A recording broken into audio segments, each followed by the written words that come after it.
হ্যাঁ, শুনতে পাচ্ছ? আসসালামু আলাইকুম। হ্যাঁ, ওয়ালাইকুম আসসালাম। কি খবর, আছো ভালো সবাই? Yes sir. আচ্ছা, তোমাদের 3 CR কে বোধহয় একটা জিনিস বলছিলাম আমি, যে ওই যে মিড টার্ম পর্যন্ত কি জানি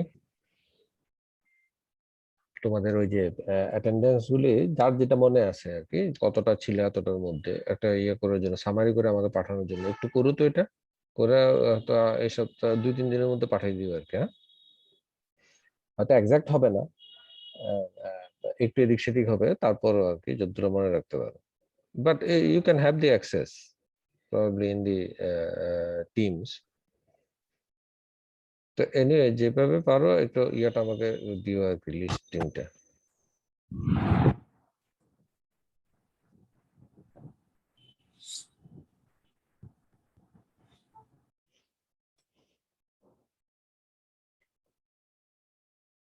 কোনটা যে পড়াচ্ছিলাম তো ভুলে গেছি। এইটা তো না। আচ্ছা, যাই হোক, আমরা তো এটা তো যেতে পারি।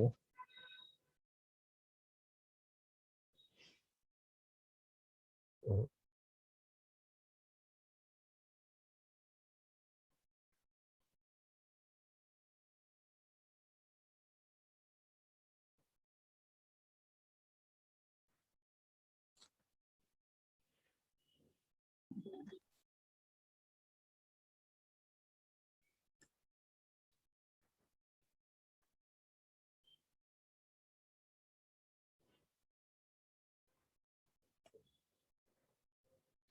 তো গত ক্লাসে এইটাই দেখা পড়াচ্ছিলাম আমরা, বুঝতে তাই তো।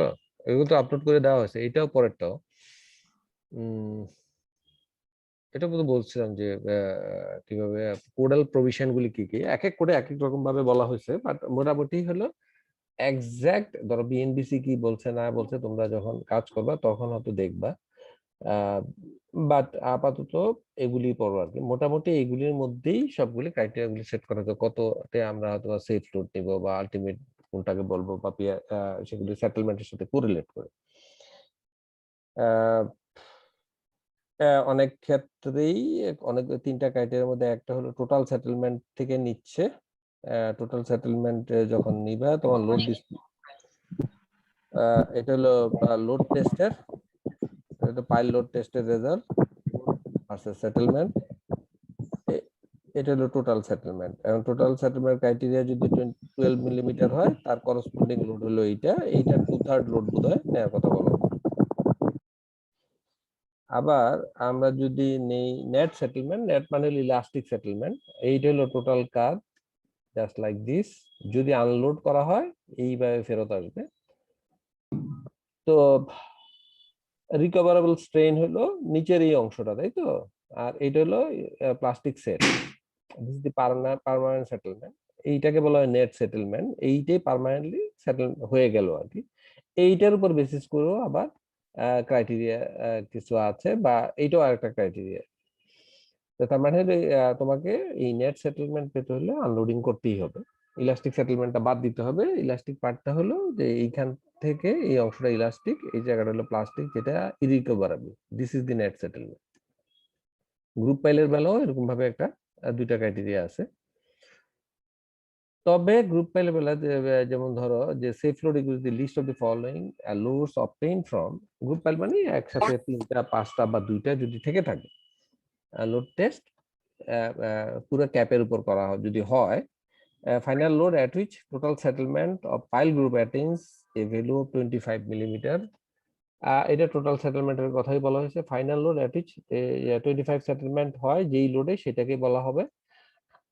তারপরে আরেকটা হলো 2/3 of the final load at which the total settlement attains a value of 40 millimetre. তার মানে আরেকটা হলো যে এখানে 40 মিলিমিটার যেখানে হলো যেই লোডটা পাবা তার 2/3, অথবা 25 মিলিমিটারের যে লোডটা সেটা, এই দুইটার মধ্যে যেটা সবচেয়ে কম। আচ্ছা, এখন এই অংশটা আমি হয়তো গতকাল স্কিপ করে চলে এসেছি, বাট টাইম ছিল না আর কি। সয়েল কন্ডিশনস রিকোয়ারিং দি পাইল ফাউন্ডেশন, সেখানে আমরা জানি কোন কন্ডিশনে আসলে পাইল আমাদের দরকার হয়, এগুলো একটু পড়ে দেখো। The pile is slender, structural member installed in the group to transfer the structural loads to soils at some significant depth below the base of the structure. Structural loads include axial loads, lateral loads, and moments. Another term commonly used in practice for pile foundation is deep foundation. Structures that cannot be supported economically on shallow foundations are normally supported by pile foundation. Pile foundations are used when এখানে conditions গুলো আমরা আগেও বলছি বোধহয় the soil near the surface কোন জায়গায় আমরা use করি pile foundation near the surface does not have sufficient bearing capacity to support the structural load যদি সাফিসিয়েন্ট বিয়ারিং ক্যাপাসিটি না থাকে তখনই আমরা করি ডিপ ফাউন্ডেশনের দিকে চিন্তা করি the estimated settlement of the pile soil exceeds so estimated settlement of the soil under the load আর কি exceeds tolerable limits যে settlement the tolerable limit আছে 25 millimeter whatever the settlement greater than the serviceability limit state সেটাকে যে আমরা এই যে সার্ভিসিবিলিটি পয়েন্টই আমরা সেটেলমেন্টকে দেখি সেটা যখন এক্সিড করে তখনই আমরা হয় পাইল লেন্থ বাড়াই বা আরো নিচে যাই এটা তো লেন্থের বেলা না এটা হলো নর্মাল ফুটিং এর বেলা যেমন 25 মিলিমিটার আমাদের একটা ব্যাপার ছিল বোধহয় ফুটিং এর থাকতে হবে এটা নাই তখন বিয়ারিং এরিয়া বাড়াই আর যদি সেটা তো না হয় দেন আমাকে ডিপ ফাউন্ডেশনে যাইতে হয় সেটা বলা হয়েছে এখানে differential settlement due to the soil variability or non-uniform structural loads if it is excessive আমরা জানি সেটা এইটা দুইটা সিনোনিমাস এটা টোটাল সেটেলমেন্ট এখানে ডিফারেনশিয়াল সেটেলমেন্ট কনসিডার করা হচ্ছে দুইটাই করতে হবে the structural loads consist of lateral loads movements uplift forces singly or in combination যদি শুধু ভার্টিক্যাল লোড সিগনিফিক্যান্ট ছাড়াও ল্যাটারাল লোড থাকতে পারে মুভমেন্ট থাকতে পারে আপলিফট থাকতে পারে এগুলি থাকলে তোমাকে পাইলে যাইতে হবে বুঝতে পারবা যে অন্য একটা লোড কম্পোনেন্ট আদার দেন দি ভার্টিক্যাল থাকা মানে হলো is will create some movement এবং সেই মুভমেন্টের জন্য তোমাকে আসলে হয়তো ডিপ ফাউন্ডেশনে যাওয়া লাগতে পারে লাস্টলি এক্সকাভেশনস টু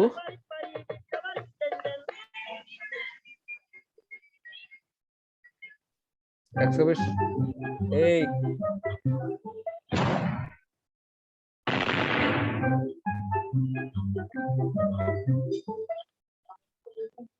এই কার জন্য সমস্যা হচ্ছে কোথায় যে এটা করবো জানি পার্টিসিপেন্টস তোমাদের কাজ সবগুলি বন্ধ করে দেওয়া উচিত মিউট অল হয়ে গেলে তো আমিও মিউট হয়ে যাবো বোধহয়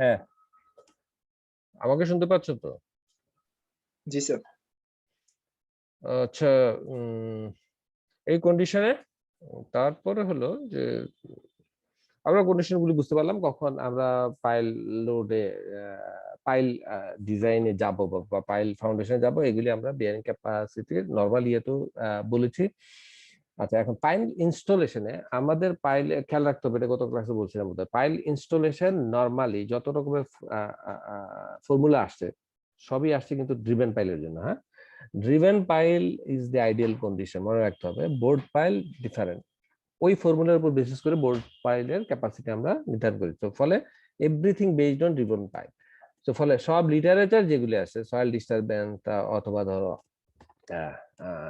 যে ড্রিভেন পাইলের জন্য যে কি বলবো ডেন্সিফিকেশন হয় এভরিথিং বা পাইল ডিস্টারবেন্স হয় সবগুলি বেসড অন ড্রিভেন পাইল তো এখানেও তাই pile installation and soil disturbances বলা হচ্ছে the piles can either be driven into ground which is called driven piles or be installed in a pre-drilled hole which is called bore piles or drilled shaft bola hoy etake a variety of driving equipment is used in pile installation the key components are the leads and the hammer এগুলি দেখবা instrument গুলি দেখলে দেখবা যে lead হলো is a kind of guide to keep the pile upright এবং তারপর রাখার পরে on the point at which it will be driven, তার উপরে তারপর হ্যামারটা বসানো হয়। হ্যামার এবং পাইলকে ধরে রাখা ভার্টিক্যালি এবং গাইড করাই হলো লিডের কাজ। তো দুইটা পার্ট, একটা হলো লিড উইথ ইটস বেস, যেটার মাধ্যমে সে হাঁটতে পারে, ওয়াকিং টাইপ হয় অনেকটা, অনেকটা হলো ক্রলার টাইপ। সেই লিডটাকে এক পয়েন্ট থেকে আরেক পয়েন্টে শিফট করা হয়, হয় নিজে নিজে হেঁটে যাইতে পারে, হাইড্রোলিক একটা সিস্টেম থাকে, অথবা তাকে একটা কি জানি বলে ক্রলার ভেহিকেলের উপর মুভ করে সে নেওয়া হয়। এবং হ্যামারটা আলাদা থাকে, সেটা ক্রেন দিয়ে লিফট করা হয়, লিডের উপর বসানো হয়, লিডের উপর থেকে পাইলের উপর বসানো হয়। এগুলি সবই লিডের মাধ্যমে করা হয়। Leads are use to align the hammer to strike the pile separately. এগুলি বুঝতে হলে আসলে জাস্ট ইনস্ট্রুমেন্ট গুলি একটু দেখো আর কি, হ্যাঁ, একটু দেখাদেখি করতে হবে তোমাদের। আমি হয়তো কিছুটা দরকার হলে ভিডিও ক্লিপিং অ্যাড করে দিব, বাংলাদেশের 2-4টা যেগুলি ইউজ হচ্ছে যদি মনে থাকে আর কি। The leads are used to align the, যেটা বললাম, they had a hammer to the to strike the pile squarely. The hammers can be simply drop hammers. কি ধরনের হ্যামার হতে পারে? Of weights, একটা হতে পারে ড্রপ হ্যামার্স, যাদের ওয়েটের রেঞ্জ হতে পারে 2.5 to 15 kilo Newton, depending on the size and depth of the pile to be driven. এর উপর ডিপেন্ড করে এইটা হবে। অর মডার্ন আদার হতে পারে, যেমন ডিজেল হ্যামার হতে পারে, স্টিম হ্যামার হতে পারে, নিউমেটিক হ্যামার্স হতে পারে। তো বিভিন্ন ধরনের হ্যামারে হতে পারে। তো মডার্ন এখন যেগুলি ইউজ হয় নরমালি এখানে হয় ডিজেল হ্যামার, স্টিম অথবা নিউমেটিক হ্যামার। আর এগুলি হলো যে শুধু ড্রপ হ্যামার দিয়ে ইউজ করা, সেগুলি কন্ট্রোল ভালো থাকে না, পাইলেরও সাইজ ঠিক থাকে না, যে লিড থাকে, লিড ইউজও করা হয় না, এগুলি লোকালি মেড আর কি। তো ফলে এবং সার্টেন তোমার রিকোয়ার্ড ডেপথে হয়তো বা ঢুকাইতেও পারে না, বাট পয়সা বাঁচানোর জন্য এগুলি করে। মোস্ট কেসেসে সে ফাইলগুলি ডিজায়ার্ড লেভেলে ঢুকানো যায় না, বা ডিজায়ার্ড ক্যাপাসিটি ইয়া করতে পারে না, ডিরাইভ করতে পারে না। তো ফলে কোয়ালিটি ওয়ার্কে যেতে হলে তোমাকে এগুলিতে যাইতে হবে, মডার্ন ইকুইপমেন্ট গুলো, diesel, steam hammer, pneumatic hammers armed with leads. A simplified framework is necessary to understand the effects. আমরা কিন্তু effects on soil of pile driving সেই জিনিসটা বোঝার চেষ্টা করছি, কিন্তু এটা the simplified framework is necessary to understand the effects on soil from the installation and the structural loads. It would help to interpret pile test results and understand the limitation of the pile load capacity calculations from the empirical equations. তুমি যদি ডিস্টারবেন্সই না বুঝো, তাইলে এই যে formula, empirical formula দিয়ে আমরা bearing capacity বের করি ইন কেস অফ ফুটিং, এবং ফুটিং এর মতোই আসলে পাইলেটটাও অলমোস্ট, সেই লিমিটেশন গুলি আমরা বুঝবো না।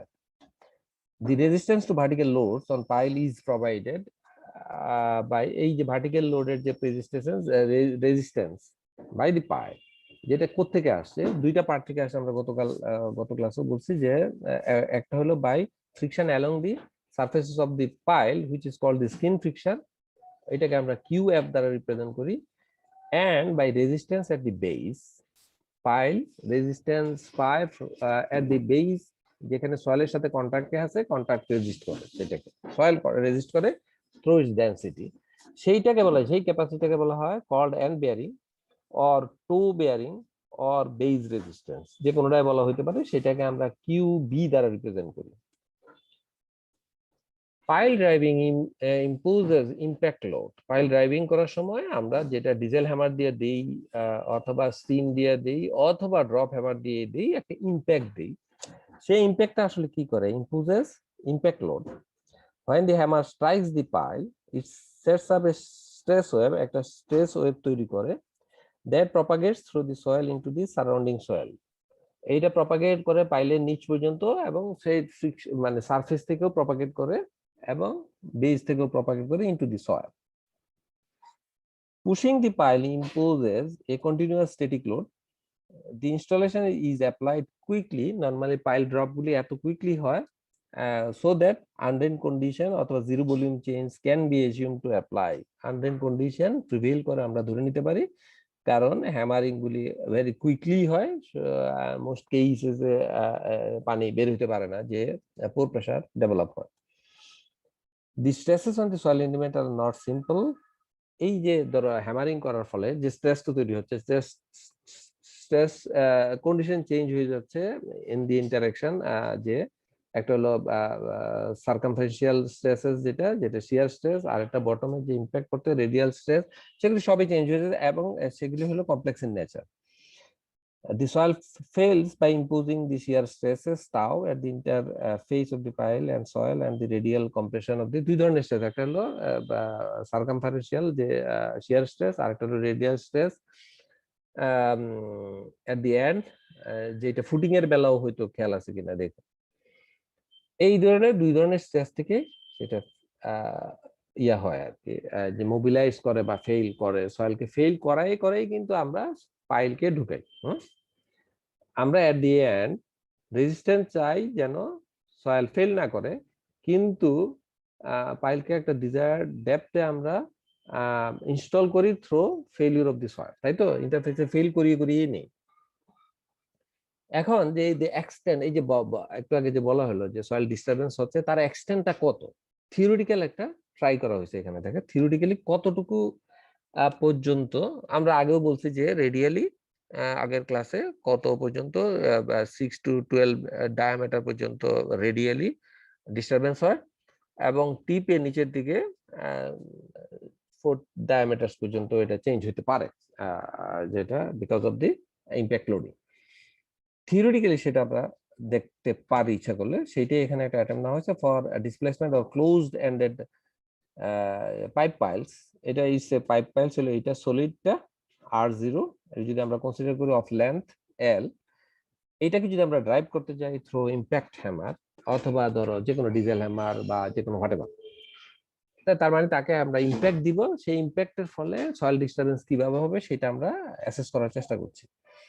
আমরা ইম্প্যাক্টটা দিলাম a volume of soil that equals the volume of the pile. যখন এটাকে ইনসার্ট, এই ভলিউমটাকে ইনসার্ট করার চেষ্টা করছি, সেই ভলিউম যতটুকু ঢুকাচ্ছি ততটুকু ভলিউম অফ সয়েল ডিসপ্লেসড হবে, তাই তো? কোনো সন্দেহ নাই, ডিসপ্লেসড হবে রেডিয়ালি, কিছুটা হলো ডাউনওয়ার্ড ডিরেকশনে হবে। A volume of soil that equals the volume of the pile or the pile concrete must be displaced during the installation. This volume of soil is disturbed and remolded. যতটুকু হচ্ছে সেটা পুরোটাই disturb হয়ে যাবে অথবা রিমোল্ডেড হবে। Disturb সয়েলকে আমরা রিমোল্ডেড বলি, যে তার যে স্ট্রাকচার ছিল যে ব্রেকডাউন হয়েছে এবং নতুন একটা স্ট্রাকচারে সে রূপান্তরিত হয়েছে because of the large disturbance. Assume that a pile of length L and radius R0, যেটা আমরা বললাম এই যে R0, তার লেন্থ ছিল IL, is installed and consequently a right cylinder of the soil is compressed over an annular area of thickness R minus। আমরা ধরে নিলাম এই R0 পর্যন্ত হলো লাস্ট, and the soil যে পর্যন্ত ডিস্টার্ব হয়েছে, তাহলে এই R minus R0 হবে ডিস্টার্ব জোন, এটা বলা হয়েছে এটা। এন্ড ভার্টিক্যাল ডিরেকশনে আমরা জানি সয়েলকে, পাইলকে যখন আমরা ইনস্টল করি, হিভিং হতে পারে in case of clay soil, আর in case of sandy soil সেটা হবে কম্প্রেস করে, এটা হবে সেটেলমেন্ট হবে। আমরা ধরলাম যে ডেল এল পরিমাণ হিভিং হয়েছে along the vertical direction। আগে যে এল ছিল চেঞ্জ হয়ে এল প্লাস ডেল এল হয়ে গেল। তো minimum disturb region or disturb volume of around this shaft is as follows. আমরা volume of the pile is VP pi square into এই কি জানি বাদ দিছি, পাই আর স্কয়ার হবে এটা। হ্যাঁ, এইটা ভুলে গেছে, পাই আর স্কয়ার ইনটু এল, এটা হলো ভলিউম অফ দি পাইল যেটা আমরা ইনস্টল করলাম।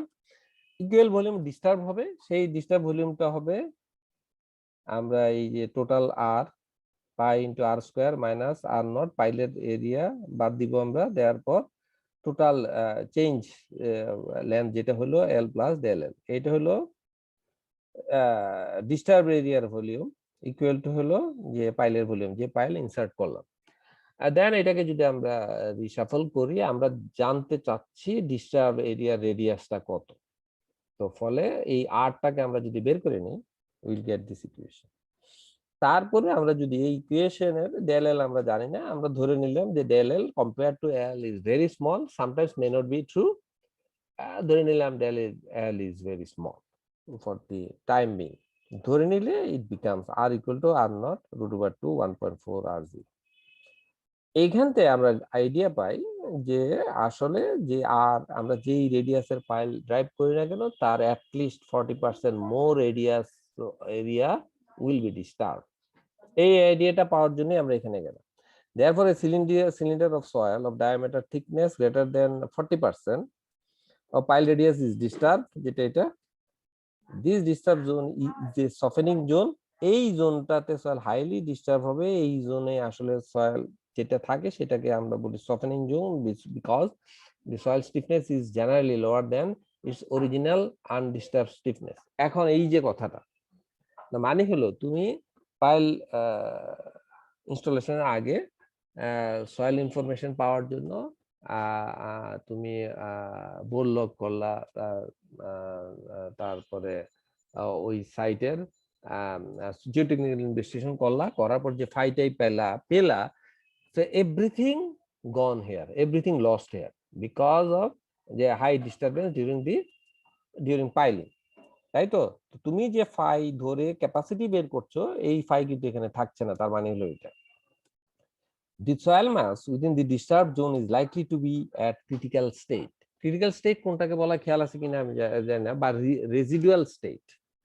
Critical state is the state যেখানে ডিফরমেশন এত বেশি হয় যে no volume change is likely.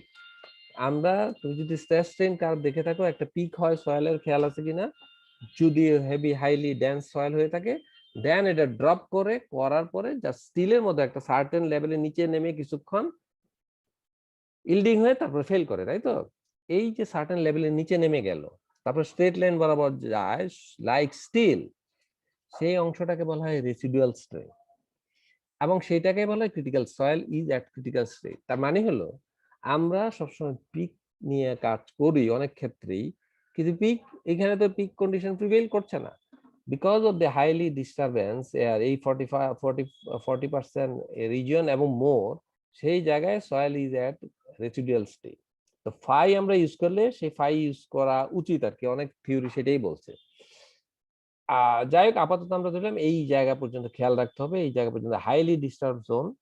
আমার যেই সয়েলে থাকবে এটা ডিস্টার্ব হয়ে যাচ্ছে। লুজ সয়েল হলে আসলে তার ডেন্সিটি বেড়ে যাচ্ছে। লুজ সয়েলের রেসিডুয়াল অ্যাঙ্গেল তুমি দেখবে এটা আস্তে আস্তে বাড়তেই থাকে। হ্যাঁ, রেসিডুয়াল এবং পিক দুইটা অলমোস্ট সেম। পিক আমরা ডিফাইন করি কম স্ট্রেনে, রেসিডুয়ালটা আসলে ডিফাইন হয় আরো বেশি স্ট্রেনে। নরমালি পিক আমরা ডিফাইন করি 10 to 15% স্ট্রেনে, রেসিডুয়াল হয়তো বা 30% হচ্ছে, তখন কিন্তু আস্তে আস্তে বাড়তেই থাকে সব। তো সেই জন্য লুজ সয়েলের বেলা ঠিক আসলে ডেন্সিফিকেশন হয়, অন্য সব বেলায় আসলে ফাই যদি আমরা পিক ফাই ইউজ করি সেটা রেশনাল হবে না, সেটা এখান থেকে আমরা বুঝতে পারলাম। তো ফলে এই যে সয়েল ডিস্টারবেন্স যদি বলা হয় তখন তোমাকে এই অংশ তো বলতে হবে, তার সাথে হলো স্ট্রেস আগে যেগুলি বলা হয়েছে যে কমপ্লেক্স স্ট্রেস স্টেট ডেভেলপ করে এবং সয়েল আলটিমেটলি কিভাবে বিয়ার করে, যে দুই ধরনের ক্যাপাসিটি ডেভেলপ করছে, একটা হলো ফ্রিকশন থেকে আর একটা হলো এন্ড বিয়ারিং থেকে। এবং দুই ক্ষেত্রে ফাই যেটা ইউজ করছি এখান থেকে আমরা বুঝছি because of the high disturbance during driving সেই সয়েল আর পিক স্টেটে তো থাকেই না, ডিস্টার্ব হয়ে ক্রিটিক্যাল স্টেটে হয়তো চলে যায় অথবা রেসিডুয়াল স্টেটে চলে যায়, অথবা সাম সর্ট অফ, এটা ডিপেন্ড করবে যে হোলের কাছাকাছি রেসিডুয়াল, একটু দূরে হয়তো বা অত রেসিডুয়াল হয় না বাট অ্যাঙ্গেল আসলে ড্রাস্টিক্যালি কমবে।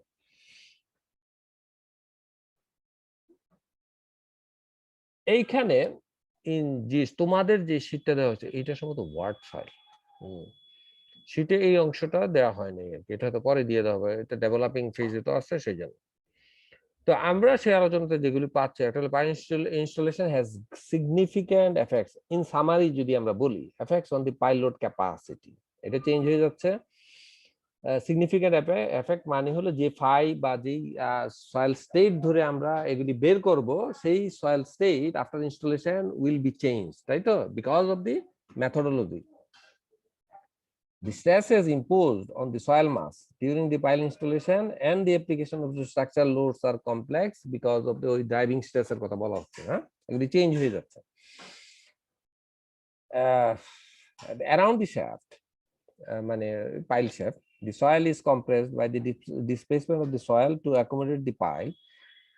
and shared by interface friction of pile and interface, এই সেই জায়গাটাতে দুই ক্ষেত্রেই সেটা হচ্ছে হয়ে কম্প্রেসড হচ্ছে, শিয়ারিং থেকে আর একটা হলো কম্প্রেশন থেকে। A cylindrical volume of soil around the pile is disturbed and remolded, যেটা আমরা দেখলাম, and may reach at critical state. The minimum thickness of the disturbed soil is around 40% of the pile radius. In normally and lightly over-consolidated fine-grained soils and loose coarse-grained soils, positive excess pore water pressure, এগুলি এত আলোচনা করা হয় নাই, positive pore water pressure will develop. In case of loose soil এবং lightly over-consolidated clay soil, while in highly over-consolidated fine-grained soils and dense soil, negative pore pressure would develop, at least in the disturbed zones. এই যে পোর pressure যেটা negative এবং positive, তার মানে হলো dense সয়েলের বেলা negative হবে, যার জন্য সোয়েলিং হয়, আর লুজের বেলা কম্প্রেশনাল হবে, তার মানে হলো পজিটিভ পোর প্রেসার হবে, সেইটা এফেক্টিভ স্ট্রেসকে বাড়াবে, যে কারণে অ্যাঙ্গেল অফ ইন্টারনাল ফ্রিকশন বেড়ে যাবে। একইভাবে সয়েলের তলায়ও নিচে পাইলের নিচেও একই জিনিস হবে, উপরে যে অংশে আসলে পজিটিভ পোর প্রেসার হইতো এখানেও লুজ এবং সফট ক্লিয়ার বেলা পজিটিভ পোর প্রেসার হবে, অন্য জায়গায় নেগেটিভ হবে। Installation induces radial stresses in the soil mass adjacent to the pile, but particularly under the base because of the constraints on the soil movement. যেহেতু soil movement হইতে পারে না, একটা triangle zone পর্যন্ত soil will be মানে একেবারে attached to the pile, সেইখানে স্ট্রেসটা হবে। The stress state of the soil is very different from the original. আমরা আগে জানি যে স্ট্রেস স্টেট আমরা চিন্তা করছি during the pile installation, এইটা very much different from that in the original soil because of the impact loading. তো ফলে এইসব কারণে আমাদেরকে ওই যে আমরা অ্যাঙ্গেল অফ ইন্টারনাল ফ্রিকশন বলি আর যাই বলি, যে প্রি ডেটা যেগুলি আমরা জিওটেকনিক্যাল ইনভেস্টিগেশন থেকে পাই, সেইগুলি উপরেও মূল কথা হলো সেগুলির উপর বেসিস করে ইনটু আমরা যে এম্পিরিক্যাল ক্যাপাসিটি পাই এম্পিরিক্যাল ফর্মুলা থেকে, সেটা ইনটু ইউজ করা যাবে না, তোমাকে এই ব্যাপারগুলিকে কনসিডার করতে হবে, ইনফ্যাক্ট সেটা করাও হবে আর কি। দেখবা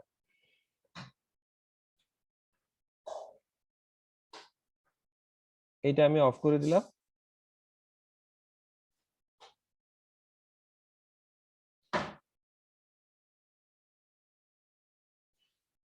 আমরা যদি এখন এইটাতে যাই,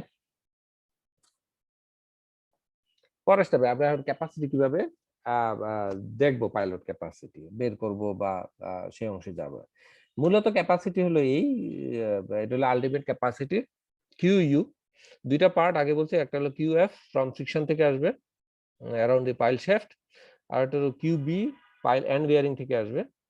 এই দুইটা আসলে যোগ করতে হবে, মাইনাস ডাব্লিউপি ওয়েট, পাইলের ওয়েটটা বিয়োগ দিতে হবে।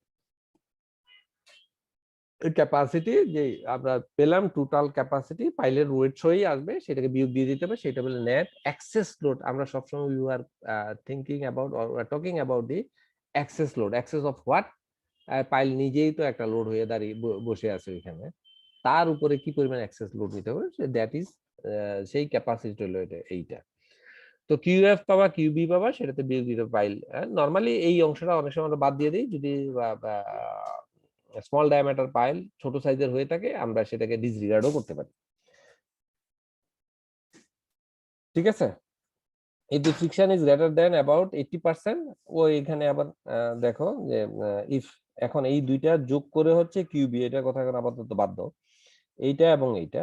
এখন যদি বলা দেখা যায় এইটা এবং এটা যোগ করে এত হয় ঠিকই, বাট এই অংশটা কিউএফ এইটার 80%, if the friction is greater than about 80% of the end bearing load capacity, the pile is deemed a friction pile। কথাটা কি ঠিক কিনা আমি জানি না, বলতেছে 80% of the end bearing, আসলে এইটা না, টোটাল ক্যাপাসিটি যদি 80% হয়ে থাকে কিউএফ, তখন আমরা ডিসরিগার্ড করি এটা। হ্যাঁ, এইটাই। আবার উল্টাটাও হতে পারে, এইটার তুলনায় এটা 80%, এইটা 80% অফ টোটাল ক্যাপাসিটি, দুইটাই বের করলা, বের করে দেখলে এইটার 80% বা তার বেশি, তখন এটাকে আমরা ডিসরিগার্ড করি, তখন সেটাকে বলা হয় এন্ড বেয়ারিং পাইল। হ্যাঁ, তো সেটা রিলেটিভ ডমিনেন্সের উপর নির্ভর করে আর কি। হ্যাঁ, if reverse end end bearing pile is called, যেগুলি আমরা পাইলের বিভিন্ন নামকরণ। আমরা অপর কম্পোনেন্টটাকে ডিসরিগার্ড করব, মানে এখানে ক্যাপাসিটিতে আনবো না। না আনলেও কিছু যায় না আর কি, সেটাই বলা হচ্ছে। আমরা নর্মালি সেটা হিসাবও করি না, যে 20% যখন আসলো দেখলাম আমরা 80% ওইটাও আসলে আসবে কিনা সন্দেহ আছে, তখন এটা আমরা বাদ দিয়ে দিই, বিকজ এটা আসলে ফ্রিকশন। তুমি ওইটা বলেই চলে যেতে পারো যে এটা আসলে ফ্রিকশন পাইল হিসেবে কাজ করবে, এন্ড বেয়ারিং খুবই insignificant, less than 20% of the total capacity বাদ। হ্যাঁ, নর্মালি আমরা ধরি না, আর ধরে লাভও নাই। ঠিক আছে, ধরলে ধরতে পারো, বাট আসলে এইটা সেভাবে কাজ করবে না, এন্ড বেয়ারিং পাইল হিসেবে কাজ করবে না, তোমার ফ্রিকশনেই এটা দাঁড়িয়ে থাকবে আর কি, মূলত আর কি। হ্যাঁ, এখন তুমি হয়তো চিন্তা করতেছো পরীক্ষার সময় কি করবে, সেটা বলে ডিসরিগার্ড করে দিতে পারো, প্রবলেম নাই, যদি ওই যে 80% ওই থিওরি ইয়াতে পড়ে আর কি। If the end bearing is neglected, the pile is also called the floating pile. সেটাও কিন্তু আমরা আগে পাইলের যে রকম ফের বিভিন্নভাবে নামকরণ করি, সেটা আমরা সেই সময় বলছি যে ফ্লোটিং কেন বলা হলো, যে ফ্রিকশনে এটা ঝুলে থাকবে আসলে।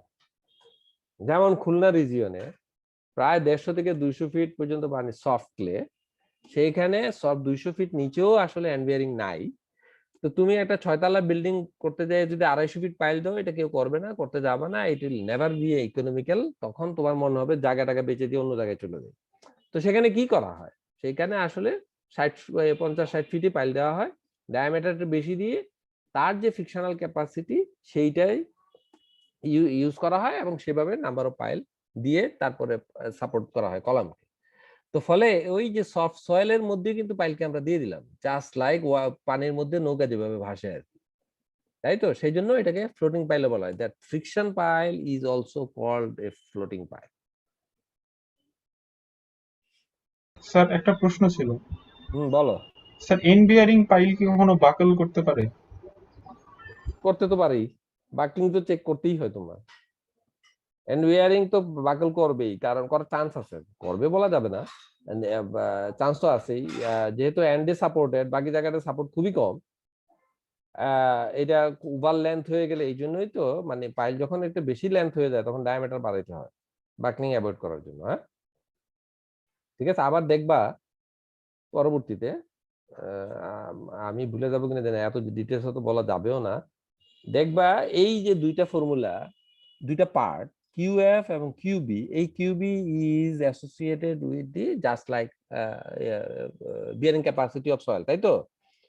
এটা আসলে ফ্রিকশনাল কম্পোনেন্ট থেকে আসে, এটা আসবে বিয়ারিং ক্যাপাসিটি থেকে। বিয়ারিং ক্যাপাসিটির সময় এটা যদি ক্লে সয়েল হয়, এক ধরনের CNC, যে ওই অংশটা শুধু আসবে, অন্য অংশটা বাদ যাবে। আর যদি স্যান্ডি সয়েল হয়, QNQ আসবে। এটা আগের ক্লাসে বলছিলাম, হাফ গামা বি গামা এটা থাকার কথা, এটা থাকবে না, এটা কন্ট্রিবিউশন ইজ ভেরি স্মল, সেই জন্য আমরা বাদ দিয়ে দিই, because B is small, B is the pile diameter. যেহেতু B is not like footing breadth, তার তুলনায় অনেক কম, এটা বাদ দিয়ে দিই। তো ফলে আমরা যদি এখন এটা চিন্তা করি, QNQ এখানে আসবে স্যান্ডের মধ্যে, তো কিউটা কি, কিউ হলো ওভারবার্ডেন প্রেসার, তার মানে পাইলের টিপ যেখানে আছে তার ডেপথ আছে, ডেপথের জন্য যে প্রেসারটা আসবে সেটা হলো কিউ নট, তাই তো? তার সাথে গুণ হবে NQ। এখন NQ ফর পাইল, তুমি যখনই যাবা অ্যাঙ্গেল অফ ইন্টারনাল ফ্রিকশনের সাথে কোরিলেট করে যখন পাইলের ওখানে যাবা চার্টের মধ্যে NQটা নেয়ার জন্য, তখন দেখবা মেয়ারফের এবং হ্যানসনের ইকুয়েশনে আগে যেভাবে দেখছো স্যান্ডের মতো ফুটিং এর বেলা, পাইলের বেলা সেভাবে না দেখে সিরিজ অফ কার্ভ দেখবা। সেই কার্ভের মধ্যে অনেকগুলি থাকবে আবার দুইটা ভেরিয়েশন, একটা হলো ফাই এর সাথে এনকিউর, এবং সিরিজ অফ কার্ভ থাকবে ফাই এর সাথে আবার L/D, diameter of the pile. ঠিক আছে, পাইলের ডায়ামিটার যত কম হবে L ফিক্স, ততই তার এই যে বাকলিং হওয়ার সম্ভাবনা থাকবে। এই যে L/D ডায়ামিটার যত বাড়তে থাকবে, ক্যাপাসিটি কমতে থাকবে। তো buckling is already handle there in the curve আর কি, দেখবা। তো যাই, মূল কথা হলো বাকলিং তো থাকবেই, এবং বাকলিং কনসিডারেশন আসবে। বাকলিং এর জন্য ক্যাপাসিটি কমবে, যদি পাইলের ডায়ামিটার কম হয়, ক্যাপাসিটি কম হবে। তার মানে এন কিউ উইল বি কম, লেস। সামহাও এটা অ্যাকোমোডেট করা হবে। আবার তুমি এটা এক্স্যাক্টলি কলামের মতো হবে না, কারণ কলাম আনসাপোর্টেড, রিয়েলি আনসাপোর্টেড, তাই তো?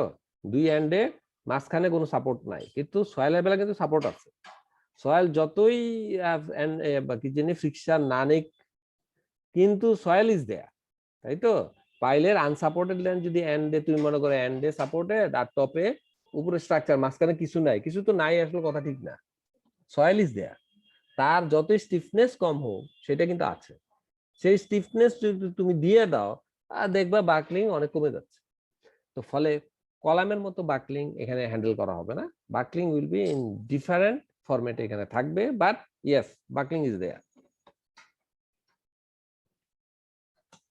আচ্ছা, আমাদের ফর্মুলা এই WP বিয়োগ হবে in many cases y to the pile is included in the dead load, sometimes dead লোডের সাথে আমাদের এখানে কিন্তু লাইভ লোড ডেড লোড আলাদা করে এখনো বলি নাই, or neglected for piles of small cross sectional area, either dead load এর সাথে যোগ করা হয়, cross sectional area যদি কম হয়, small diameter এটা বাদই দিয়ে দেই। এখন কথা হলো এই যে ইকুয়েশন যেটা লেখা হয়েছে ইজ ইন্ডিপেন্ডেন্ট অফ সেটেলমেন্ট, এখন ইন্ডিপেন্ডেন্ট অফ সেটেলমেন্ট হলো এটা ঠিক হলো কিনা এই ফর্মুলাটা লেখা। রিকল আমরা অতীতে যেটা কোন একটা সেকশনে রেফার করা হয়েছে, কিউএফ এর কিউভি দুইটা যদি আমরা চিন্তা করি, আর generally mobilized at different values of settlement. QF এবং QB দুইটা একই সেটেলমেন্ট হয় না। আমরা যে ফুটিং এর দিন চিন্তা করছি, এই দুই জিনিস ছিল না, কিন্তু ফুটিং এ একটাই ছিল, QB ছিল, তাই তো? এখন দুইটা আছে, এখন দুইটার পিক কি দুই সময় হয় কিনা, দুই সেটেলমেন্টে হয় কিনা, তাহলে কিন্তু প্রবলেম আছে। এই ইকুয়েশন সেটেলমেন্ট ছাড়া বলা ঠিক হবে না, ঠিক আছে? গ্রস বলা হবে। কিন্তু ইনফ্যাক্ট আমরা পরবর্তী দেখব QF প্রথমে কিউএফ মোবিলাইজড হয়। এন্ড বেয়ারিং হইতে হইলে কিউএফ মোবিলাইজড হওয়ার পরে এন্ডে সেটেলমেন্ট হইতে হবে। এন্ডে সেটেলমেন্ট হওয়ার আগেই তো সেটেলমেন্ট হয়ে যাচ্ছে অন শ্যাফট, কিউএফ মোবিলাইজ করে। এট দি এন্ড তুমি দেখবা ওখানে 4 থেকে 6 মিলিমিটার বা 7 মিলিমিটারের মধ্যে কিউএফ ফুললি মোবিলাইজ হয়, আর এন্ড বেয়ারিং মোবিলাইজ হইতে 20, 25, 30 মিলিমিটারও লাগে, ঠিক আছে? তার মানে হলো দুইটা, আমি যদি 15 মিলিমিটার কনসিডার করি, যদি টোটাল সেটেলমেন্ট আমি অ্যালাউ করব, তাহলে এটাই পুরোটা আসবে, এটার পার্ট আসবে। তো ফলে not considering settlement in this equation, এটা কিন্তু ঠিক হচ্ছে না। therefore it is desirable to add mobilized skin friction, the term নতুন করে আসলো, কিন্তু skin friction is there C or CU, সেটা হলো আলটিমেট। কিন্তু যেহেতু সেটেলমেন্ট দুইটার বেলা দুই রকমের পিক আসে, সুতরাং it is better to use the term mobilised shear strength, mobilised C, mobilised phi, যেহেতু তার যে পিকের আগেই হয়তো আমি টার্মিনেট করে দিতে পারি, সেই জন্য এই টার্মগুলি আসছে। কিন্তু তো ফলে তোমার সি আসবে সিএম, ফাই আসবে ফাই এম। কেন? বিকজ দুইটার পিক একসাথে ঘটবে না, এবং সেটেলমেন্টটাকে হ্যান্ডেল করার জন্য বা অ্যালাউ করার জন্য। In the conventional methods that will be presented in the next, treat the ultimate load capacity এবং settlement separately, and conventional method এ আসলে করা হয় কি যে separately ধরা হয়, thus except for pile load tests and numerical methods it is not possible to add the mobilized skin friction and mobilized end bearing at the same value of settlement. It is very difficult, তুমি জানো না আসলে কোনটা কত হবে। আমরা যদি finite element দিয়ে বের করতে যাই, তখনই আমরা সেটা দিতে পারি, জাস্ট পার্ট বাই পার্ট দিয়ে আমরা চেক করে সেটা আমরা অ্যাপ্লাই করতে পারি আর কি। পাইল লোডতেও দেখতে পারি, কিন্তু সরাসরি এই দুইটা বের করে আমরা সরাসরি অ্যাপ্লাই করতে পারবো না। এই জন্য করা হয় কি দেখবা, যে যখন আমরা এই আলটিমেটের উপরে অ্যালাউবল বের করতে চাই, সেপারেট কিউএফ কিউবি দুইটা আলাদা আলাদা করে, দুইটার জন্য দুই ধরনের ফ্যাক্টর অফ সেফটি দেওয়া হয় অনেক ক্ষেত্রে। এটা বেলা 2.5 দেওয়া হয়, এটা বেলা 1.5 দেওয়া হয়। তার মানে কি, এটা যা আছে কম কমানো হলো, তার মানে তুমি ধরে নিতেছো এটা বেশি মোবিলাইজড হবে, তাই তো? বা অন্যভাবে যদি আমি বলি, একটু আগে যেটা বললাম, এটা 4 থেকে 8 মিলিমিটারের মধ্যে ফুল মোবিলাইজড হয়ে যায়, এটা হয়তো 25 মিলিমিটার হওয়া লাগে বা তারও বেশি লাগে অনেক ক্ষেত্রে, বা 15 বেশি ডেন্স হয়ে থাকলে 14-15 মিলিমিটার হওয়া লাগে। তার মানে কি, এইটা মোবিলাইজ হওয়া যখন হবে পুরা, তার বহু আগে এটা ফুল মোবিলাইজ হয়ে যাচ্ছে। তাই তো? এখন তুমি যদি factor of safety overall apply করতে যাও, এটাতে হয়তো 1.5 দিয়ে দিলে, তার মানে তুমি ইউ আর শিওর যে অলমোস্ট পুরোটাই মোবিলাইজ হবে, সুতরাং এটার ব্যাপারে আনসার্টেনটি কম, এই জন্য 1.5 দিয়ে ভাগ করছো। কিন্তু এটার ব্যাপারে তুমি শিওর না, এই জন্য বেশি দিয়ে ভাগ করছো, আনসার্টেনটি বেশি। ঠিক আছে, এটা মানে কিন্তু তাই। এখন the conventional allowable load capacity for AHD মানে অ্যালাউবল স্ট্রেস ডিজাইন মেথড যেটা বলা হয় আর কি, তোমাদের কংক্রিটের বেলা ডব্লিউএসডি যেটা বলো, which is expressed by QU equal to Q ultimate divided by একটা ফ্যাক্টর অফ সেফটি, and এই ফ্যাক্টর অফ সেফটি হয়তো বা আমরা ওভারঅল দিয়ে দিতে পারি, 2 দিয়ে দিতে পারি, 2.5 ও দিয়ে দিতে পারি, অথবা দুইটা আলাদা আলাদা দিয়ে দিতে পারি। হ্যাঁ, বিভিন্ন ভাবে আমরা বিভিন্ন রকম দেই। Where factor of safety is a gross factor is usually greater than 2. In practice, the application of factor of safety greater than 2 is thought of as sufficient to limit settlement to about 25 millimeter. এটা most কেসেসে দেখা গেছে, আমরা যদি বড় দিয়ে দিই, normally 2.5 দিই, 3ও দিই, অনেক ক্ষেত্রে কোন ফর্মুলা ইউজ করছি সেটার উপর বেস করে দিয়ে দিলে, এইটা দিলে 25 মিলিমিটারের নিচেই থাকে সেটেলমেন্ট, এটা মোস্ট কেসেসে হয়ে থাকে। ঠিক আছে, সেই জন্যই আমরা এই 2.5 বা 3টা আসছে। Nevertheless you should estimate the pile settlement, তারপরও তার মানে কি, আমরা কি এই যে 25 মিলিমিটার মতো থাকলে আমরা সেটেলমেন্ট ক্যালকুলেশন কি করব না, তারপরও আমাদের করতে হবে, দেখতে হবে 25 মিলিমিটার সেটা আছে কিনা অ্যালাউবল সেটেলমেন্টটা। It is good practice. আর ইজ এ তারপরে দেখো ইফ নেসেসারি, যাই হোক এটা গেল। ফল এলআরএফডি হলো load resistance factor design method আর কি। এলআরএফডি মেথড আরেকটা আছে জানো, যে ফ্যাক্টর অফ সেফটি বা দুই দিকেই দেওয়া হয়। যেমন বা সাইডে যেটা সেটা হলো বিভিন্ন ধরনের load, wind load, dead load, earthquake load, live load সবই আসবে, প্রত্যেকটা আলাদা আলাদা করে। তার জন্য পার্শিয়াল ফ্যাক্টর অফ সেফটি, কোনোটা ডেড লোডের জন্য হয়তো 1.1, লাইভ লোডের জন্য 1.4, এইসব জিনিসগুলি সব আলাদা আলাদা তারপরে যোগ করা হয়, তাই তো? কংক্রিটের বেলা, কলামের বেলা যেটা করা হয় একই জিনিস। লেস দেন ইকুয়াল টু, এই যে কিউএফ যেটা বের করলাম, কিউবি যেটা বের করলাম, তার সাথে দুইটা আলাদা পারফরম্যান্স ফ্যাক্টর দিয়ে গুণ দেওয়া, হুইচ ইজ লেস দেন 1 হবে। যে ক্যাপাসিটি পেলাম সেটা ওখানে কমাই দেওয়া হলো, আর যে লোড যেটা আসবে বিল্ডিং এ সেটা বাড়িয়ে দেওয়া হলো, দুইটা মিলিয়ে আসলে eventually ultimate factor of safety আর কি। তো দুইটা আলাদা আলাদা ভাবে এখানে সেট করা হয়, সেই ডিজাইনও আমরা করতে পারি। Where P is the load factor, এখানে এই পিটাকে লোড ফ্যাক্টর বলা হচ্ছে, এটা লোড। পরে এই phi f এবং phi v সেটা the performance factors বলা হয় for skin frictions and bearing, এটা এই দুইটা নরমালি লেস দেন 1 এবং এই rho normally greater than 1 respectively. And এখানে একটা এটা কি বলা হয়, ইটা বলা হয় বোধহয়, যা is a ductility, redundancy and operational performance factor and I is the load type. আমরা সেভাবেও চিন্তা করতে পারি আর কি, এইভাবে জাস্ট এলআরএফডি মেথডে, মানে কোন কোন বইতে দেখবে কোন কোন কোডে এইভাবে অ্যাপ্লাই করছে, কোন কোন কোডে সরাসরি এভাবে অ্যাপ্লাই করছে। আমরা দুইভাবেই যেতে পারি। হ্যাঁ, ইনফ্যাক্ট এখানে অঙ্কটা দুইভাবেও, কোন কোন অঙ্ক দুইভাবেই করা হচ্ছে, পরবর্তীতে দেখব। Essential points are the ultimate load pile capacity is estimated as sum of the skin friction and bearing resistance minus the weight of the pile, যেটা আমরা একটু প্রথমেই দেখলাম। Number 2, calculation of ultimate pile load capacity does not take into account the different settlement required to mobilize the ultimate skin friction and ultimate end bearing. এটা তো true, দুই সেটেলমেন্টে হয়, কিন্তু এটাকে ডিসরিগার্ড করে আলটিমেট ক্যাপাসিটি থেকেই নরমালি এএসডি মেথডে আমরা সেটা করে ডিসরিগার্ড করে, অথবা এইটার এক্সপেরিয়েন্সটা থেকে 2.53 দিয়ে ভাগ করি আর কি, যেভাবে হোক। কিন্তু সেই মেথডটাতে বা সেই কি বলবে ইকুয়েশনের মধ্যে সেটেলমেন্টের ব্যাপারটা নাই।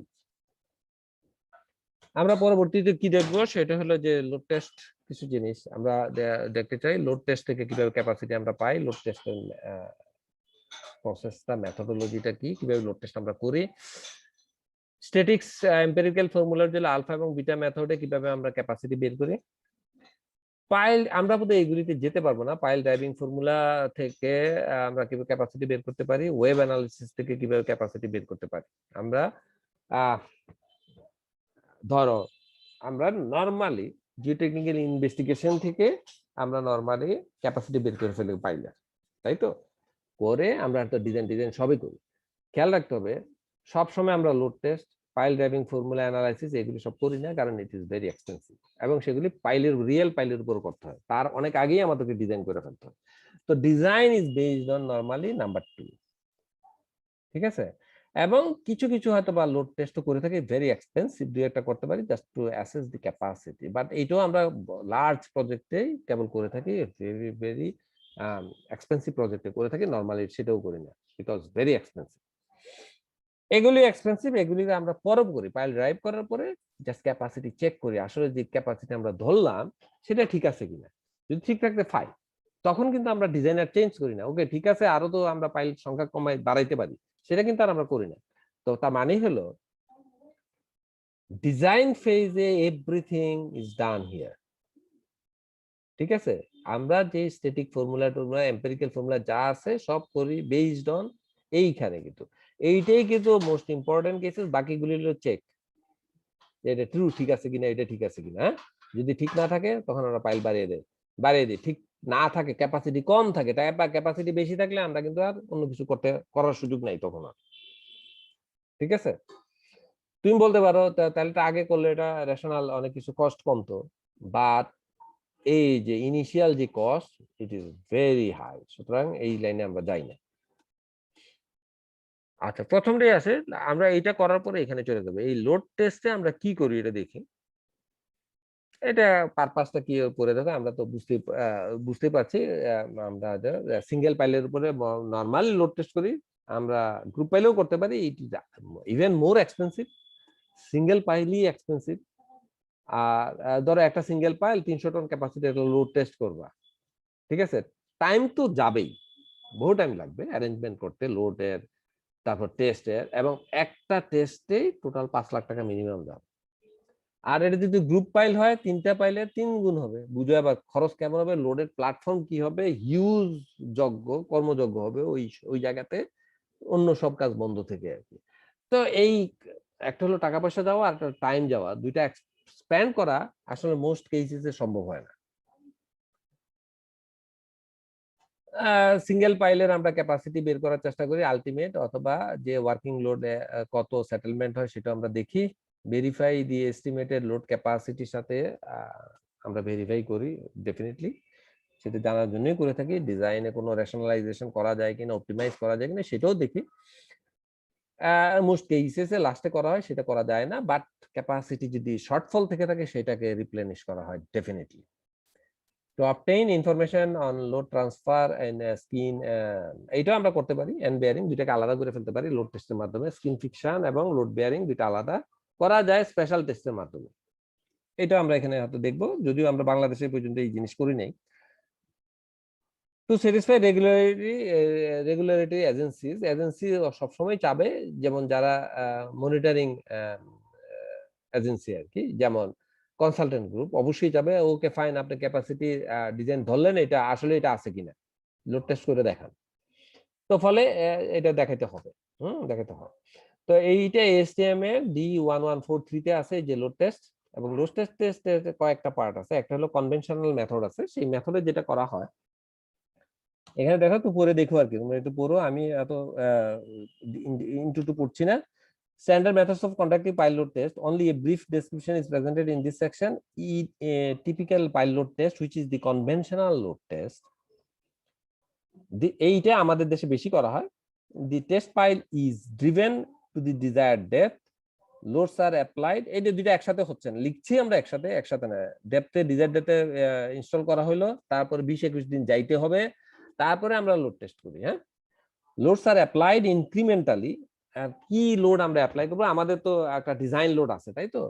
ডিজাইন লোডের উপর বেস করে নরমালি আমরা ডিজাইন লোডের দ্বিগুণ লোড দেই in case of single pile, সেটাকে আলটিমেট লোড ধরি, ধরে ইনক্রিমেন্টালি দিই। তাহলে 8টা ইনক্রিমেন্ট, যদি ডিজাইন লোড হয় 100 টন ফর এক্সাম্পল, আমরা ধরলাম তার দ্বিগুণ লোড দিব 200 টন, ইনক্রিমেন্ট ভাগ করবো 8টায়, নর্মালি 8টা ইনক্রিমেন্ট আমরা দিয়ে থাকি, 8টা দিলে 25 টন প্রতি ইনক্রিমেন্টে দিব। এখন আসো, loads are applied incrementally, প্রথমে 25 টন দিলাম, and the settlement of the pile is recorded। ব্যাপারটা এরকম না যেভাবে এক লাইনে বলে দিচ্ছে, সেটেলমেন্টটাও আবার ধরো একটা ইনক্রিমেন্ট দিলা, বুঝতেই পারছো সাথে সাথে সেটেলমেন্ট হবে না, উইথ টাইম এই সেটেলমেন্ট চলতেই থাকবে। আস্তে আস্তে পারবে, ইনিশিয়াল স্টেজে কম টাইমেই সেটেলমেন্ট স্টেডি স্টেটে পৌঁছে যাবে, কিন্তু ফেলিউরের কাছাকাছি যতই যাবা ততই টাইম বেশি লাগবে। তো এইখানেও যেমন কনভেনশনাল মেথডে করা হয় কি, সেটেলমেন্ট একটা রেটে না নামা পর্যন্ত আমরা রিডিং নেই, এবং হয়তো 15 মিনিট প্রথম দিকে নেওয়া লাগে, 5 মিনিট পর পর, 5 মিনিট, 10 মিনিট, 15 মিনিট, তারপরে ফেলিউরের কাছাকাছি গেলে দেখা যাবে যে 1 ঘন্টাও না লাগতেছে, একটা সেটেলমেন্ট একটা রেটে চিজ ডাউন বা নেমে না আসা পর্যন্ত এই রিডিংটা নিতে হয়, but not more than 2 hour per increment, তোমাকে 2 ঘন্টার বেশি নেওয়া লাগবে না। তার মানে কি, মানে হলো ফেলিউরের কাছে গেলে 2 ঘন্টা লোড রিডিং নেওয়াও লাগতে পারে তোমার। তো ফলে এই সেটেলমেন্ট মানে হলো যে টোটাল সেটেলমেন্ট যে জায়গায় তুমি থামালা রিডিং নেওয়া, এই যে টোটাল সেটেলমেন্টটা একটা পার্টিকুলার ইনক্রিমেন্ট। হ্যাঁ, তো it's also time dependent, 5 minute 15 minute থেকে 1 ঘন্টাও লাগতে পারে এক একটা স্টেপের জন্য। তো বুঝতে পারছো এইভাবে 8টা স্টেপ তুমি কমপ্লিট করবা, দেন আনলোডিং করবা। Axial loads can be applied by, এখন লোড কিভাবে আমরা অ্যাপ্লাই করছি, by stacking sandbags on a loading platform attached to the pile, or more popularly by jacking against a reaction beam and reaction piles। দুইভাবে হতে পারে, একটা loaded platform বানাবা, আর load কত নিবা সেটার জন্য একটা হিসাব করবা, করার পর স্যান্ডব্যাগ, ধরো 200 টনের লোড দিতে যাচ্ছ, হয়তো দিতে ম্যাক্সিমাম লোড দিবা 200 টন, হয়তো 200 টন স্যান্ডব্যাগ উপরে উঠাই দিলা, একটা ব্যাগে নরমালি 25 কেজি স্যান্ড ধরে এই যে সিমেন্টের ব্যাগগুলিতে। এই সেভাবে দেখো কতটা ব্যাগ লাগে, কত ফিট হাইট লাগে, হয়তো 10 ফিট হাইট লাগতে পারে, ফ্রেমের উপরে বসাই দিলা, বসাই দিয়া, এবং এটাকে এই ফ্রেমটা বানানো হয় concentrically to the centre of the pile. এই যে লোডিং প্ল্যাটফর্মের খুব সেন্টারে থাকবে যে পাইলটা তুমি লোড টেস্ট করবে সেইটাকে। তারপরে লোড চাপালা, হাইড্রোলিক জ্যাক পাইল এবং মাঝখানে প্ল্যাটফর্মের মাঝখানে বসাবা, বসাই স্পেসার দিয়ে ফিল আপ করে টাচে আনবা তাকে, মানে লোডিং প্ল্যাটফর্ম, পাইল হেড এবং জ্যাক একসাথে কানেক্টেড করবা।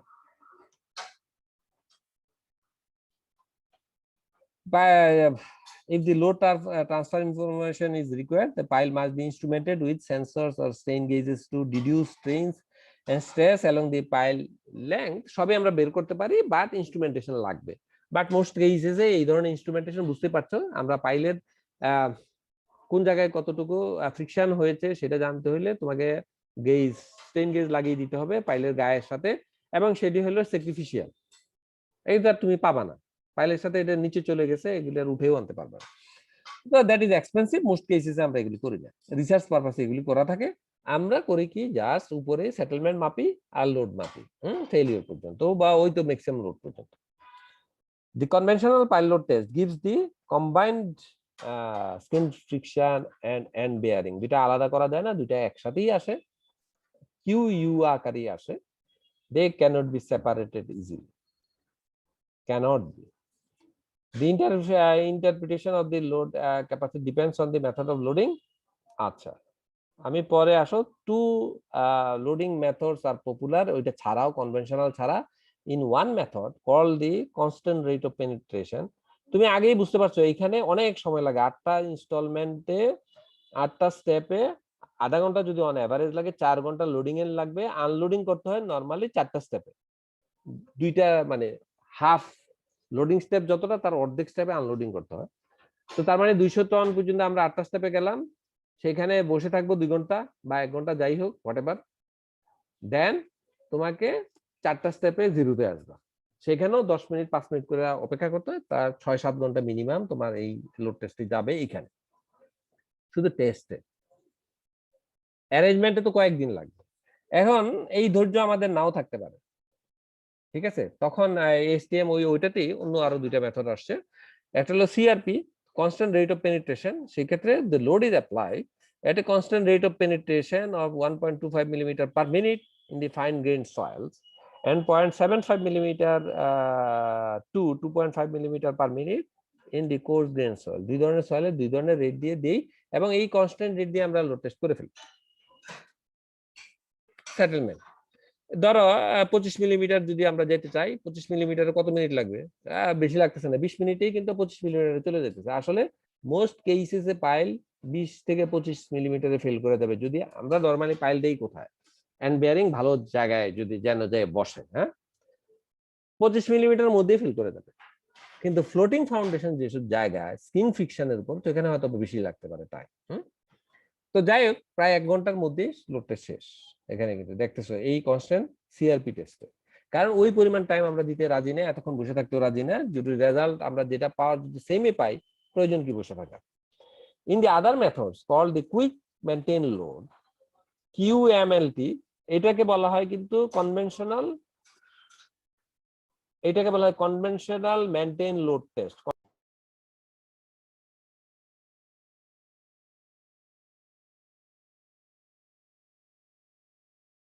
আমি মিউটেড এখন। এই এতক্ষণ শুনছো তো নাকি? কিছু কথা শোনা যায়নি স্যার। কিছুক্ষণ শোনা যায়নি বোধহয়, হ্যাঁ পরে আমি দেখবো, কিন্তু টাইমও তো শেষ প্রায়। জি স্যার, একটা ক্লাস আছে স্যার। হুম হুম জি স্যার, আচ্ছা ঠিক আছে, তোমরা এই পরের ইয়েটা এত ডিটেলস পড়ানো যাবে না, তোমরা এই পরের শীট কিন্তু পড়ো কিন্তু আর কি, হ্যাঁ? আগামী ক্লাসে আমি ওই অংশটা শেষ করবো আর কি, হ্যাঁ? স্যার স্যার বলো বলো। স্যার কিউ এর স্যার ফর্মুলায় স্যার ওখানে আমাদের ডব্লিউপি কে কি স্যার এফএস এর বাইরে রাখা উচিত ছিল না স্যার? অবশ্যই এফএস এর বাইরে থাকবে, ওটা থাকবে আগের মতোই, এটা বাইরেই থাকবে, হ্যাঁ? আসলে খুব একটা বেশি পার্থক্য নাই তো, এই জন্য অনেক সময় করা মানে, কিন্তু অঙ্ক করার সময় পরীক্ষার সময় ডেফিনেটলি ঠিকভাবেই করবা, ওইটা এফএস এর বাইরেই থাকবে, হ্যাঁ? কিন্তু প্র্যাকটিস করার সময় আমরা এটা মাথাও ঘামাই না, কারণ যখনই আমি আড়াই দিয়ে ভাগ করে দিব, ওইটার লোড কি আসে যায়, ওইটা লোড আসবে 4 টন আর 5 টন, এটা ভাগ করলেই কি আর না করলেই, বুঝতে পারছো তো? কিন্তু পরীক্ষার সময় তুমি ওই জিনিস করতে যাই না, হ্যাঁ নিয়ম মতোই করবে আর কি, ওইটা বাইরেই থাকবে। তো ঠিক আছে তাহলে, হ্যাঁ স্যার, শেষ করছি, হ্যাঁ।